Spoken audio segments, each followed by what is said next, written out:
বিশ্বজুড়ে বেড়েই চলেছে মহামূল্যবান ধাতু স্বর্ণের দাম। এবার আন্তর্জাতিক গুরুত্বপূর্ণ বাজার সংযুক্ত আরব আমিরাতের দুবাইতে স্বর্ণের দামের সর্বকালের সব রেকর্ড ভেঙে গেছে। দুবাই জুয়েলারি গ্রুপের সূত্রের বরাতে এক প্রতিবেদনে খালিজ টাইমস জানিয়েছে, বৃহস্পতিবার 17 অক্টোবর তারিখে বাজার খোলার সময় 24 ক্যারেট স্বর্ণের দাম গ্রাম প্রতি 324.25 দিরহামে উঠে গেছে, যা বুধবার বাজার বন্ধের সময় ছিল 323.75 দিরহাম। ক্যারেট স্বর্ণের দাম গ্রাম প্রতি 300.25 দিরহামে খোলার সময় 0.50 দিরহাম বেড়ে যায়।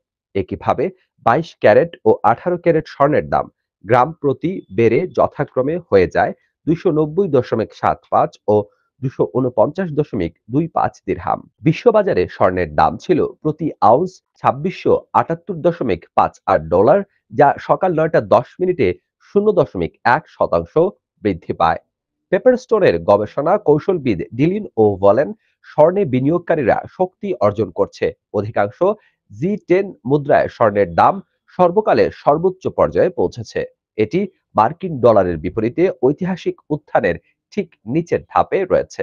এই বৃদ্ধিটি শুধুমাত্র মুদ্রার গতিশীলতার পরিবর্তে প্রকৃত স্বর্ণের চাহিদাকে প্রতিফলিত করে। আমি মনে করি $2700 স্তর অক্টোবরের শেষের আগে অর্জন করা সম্ভব।